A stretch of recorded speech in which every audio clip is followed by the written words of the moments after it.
Bon, les jeux de société seraient apparus à l'époque de l'Égypte ancienne, soit environ 3000 ans avant Jésus-Christ. En effet, le Senet, je sais pas si je le prononce bien, le premier jeu de société à avoir été inventé, en tout cas selon les experts, était un jeu de course consistant à déplacer des pions sur des cases, populaire auprès des nobles de cette époque. Ils se faisaient mettre en sarcophage avec leur jeu. Ensuite, il y a eu l'apparition des dés, des échecs, de serpents à échelle, de Pong, et aujourd'hui,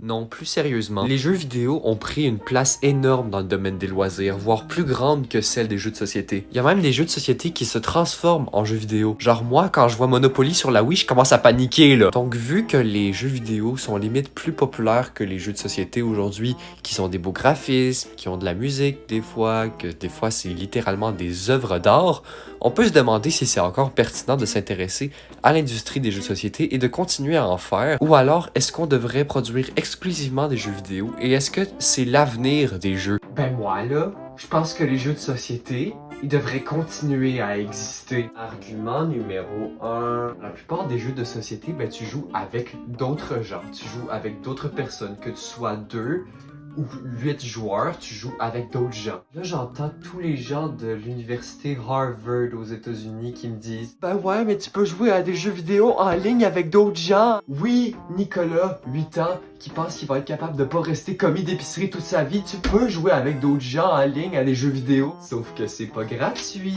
Quand tu joues à un jeu de société, tu payes pas pour que les gens jouent avec toi.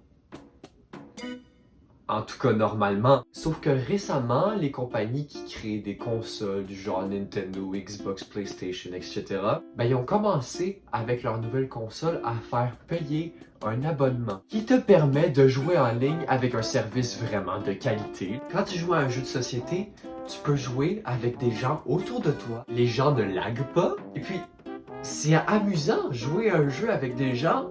C'est amusant. Argument numéro 2. Avec toute la technologie qu'il y a derrière les jeux vidéo, on peut penser que les jeux de société sont moins bien. Ben c'est pas vrai ça en fait. Je vous donne un exemple ici. J'ai amené un jeu exprès pour ça, autre que Monopoly et Serpent à échelle. J'ai amené un bon jeu. Ce jeu-là s'appelle Mysterium. Dans ce jeu-là, une personne incarne le fantôme et le reste des joueurs, parce que ça joue de 2 à 7 joueurs, incarnent des médiums qui s'en vont dans un manoir et qui tentent de deviner comment la personne dont le fantôme hante aujourd'hui le manoir est morte. Le fantôme doit essayer de guider ces personnes-là pour lui montrer comment il est mort au travers d'images. J'ai joué à ça avec la famille puis des amis et honnêtement, c'est meilleur que...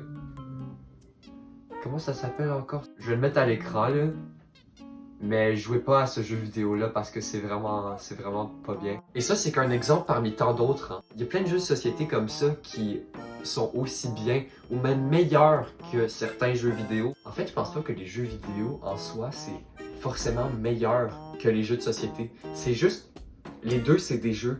Il y a pas de catégorie qui est meilleure qu'une autre. Tout dépend du jeu en lui-même. Argument numéro 3. Pour créer un jeu de société, là, on n'a pas besoin de savoir programmer. Je sais pas pour vous, mais pour moi, j'ai essayé d'apprendre à coder avec un livre qui s'appelait, je pense, Apprendre à coder en Python pour les nuls ou un truc du genre. Ben, j'ai abandonné au bout de 2 pages du livre. Un jeu de société, tu peux créer ça facilement, même pas besoin de le commercialiser. Tu peux prendre une feuille de papier avec un petit crayon. Là, ce que tu peux faire, c'est faire des cases. Tu peux faire des cases comme ça, c'est vraiment génial. Créer un jeu vidéo, ça prend du temps, ça prend des connaissances, c'est compliqué coder là. Un jeu de société, ça prend beaucoup moins de temps à faire, puis ça prend pas forcément autant de monde. Ça permet à plus de monde de créer leur jeu. Pour moi, ces 3 arguments-là, c'est ce qui fait que les jeux de société, c'est pas à jeter, c'est pas quelque chose qu'il faut oublier. Les jeux de société, ça rassemble. Les jeux vidéo aussi, dans certains cas, là, ça fait ça.